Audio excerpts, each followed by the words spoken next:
Oke, selamat datang kembali di sesi bedah sumber kita. Fokus kita hari ini bab 5 dari buku Foresighted ya, judulnya Pilihan Pribadi. Kita mau coba gali ini, gimana sih kita bikin keputusan besar yang bisa mengubah hidup? Apa yang bisa dipelajari dari katakanlah pergulatan seorang Charles Darwin atau bahkan dari novelis kayak George Eliot?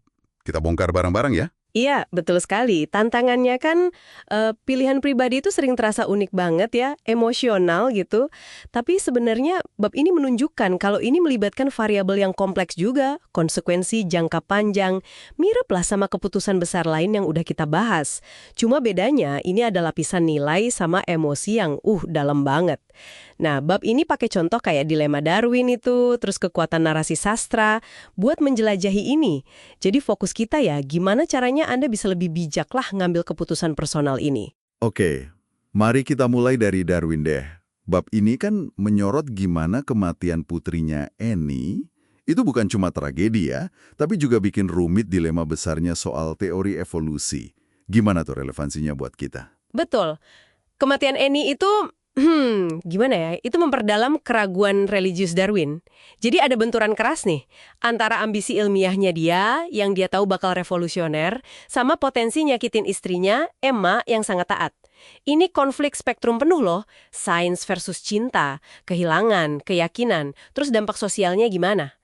Dia kan nunda publikasi lama banget, baru gerak pas si Alfred Russel Wallace muncul dengan ide mirip. Wah, kompleks ya. Iya, jadi pelajaran utamanya di sini buat Anda mungkin ya adalah konflik nilai yang mendalam itu seringkali lebih alot dipecahkan dibanding sekedar prediksi hasil praktis.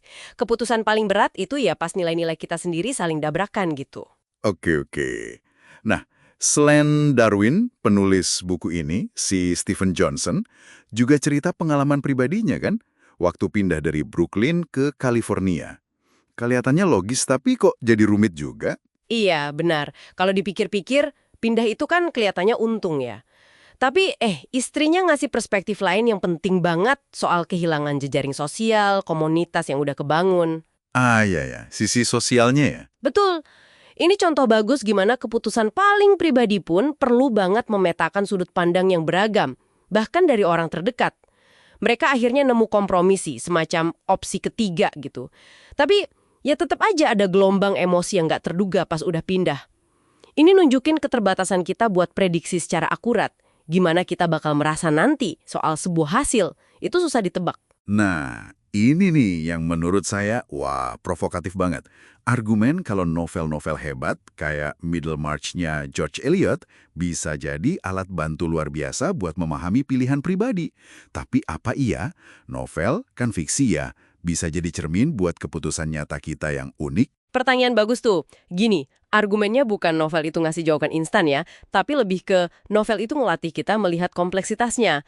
Kayak di Middlemarch, tokoh utamanya, Dorothea, itu kan dihadapkan pilihan rumit setelah suaminya meninggal, mau nikah sama pria yang dia cinta, si Ladislaw, tapi ya konsekuensinya kehilangan warisan, status sosial, atau gimana? Nah, Eliot nggak cuma nyajin pro kontra doang. Dia memetakan apa yang dia sebut tekanan-tekanan halus. Emosi, duit, karir, omongan orang, politik, sejarah. Semua masuk. Oh, jadi kayak ngelihat dari semua sisi gitu ya, secara menyeluruh. Tepat.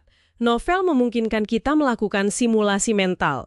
Kita lihat gimana hasrat pribadi itu bersinggungan sama kekuatan sosial, ekonomi, macem-macem lah. Eliot sendiri kan ngalamin dilema mirip ya dengan G.H. Lewis. Dia milih cinta di atas aturan sosial waktu itu, tapi ya nemu jalan ketiga buat ngejalaninnya. Jadi novel itu ngasih kita latihan ngeliat kompleksitas ini. Latihan ya? Iya, latihan mengasah apa yang psikolog sebut teori pikiran. Kemampuan kita buat paham perspektif orang lain. Itu kan penting banget ya kalau keputusan kita ngaruh ke orang lain. Jadi intinya membaca fiksi itu bukan cuma buat lari dari kenyataan dong, tapi bisa kayak latihan mental gitu. Bisa dibilang gitu.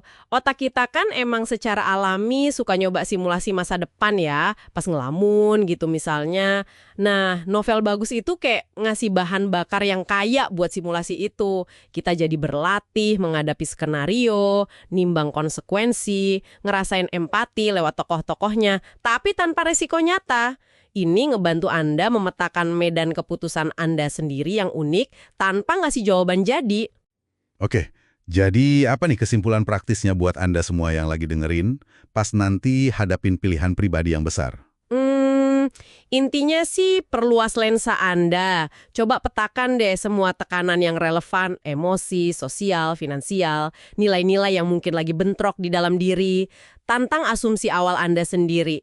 Dan jangan ragu pakai cerita, mau itu kisah nyata orang lain atau fiksi, sebagai semacam laboratorium mental gitu, buat ngejelajahin kemungkinan sebelum mutusin. Jadi bukan nyari formula ajaib ya, tapi lebih ke ngembangin kapasitas buat ngelihat pilihan itu dengan segala kompleksitasnya. Persis, keahlian sesungguhnya itu ya mengembangkan visi yang lebih luas, lebih dalam, ngelihat kaitan antara perasaan terdalam Anda sama arus dunia di sekitar Anda. Sip.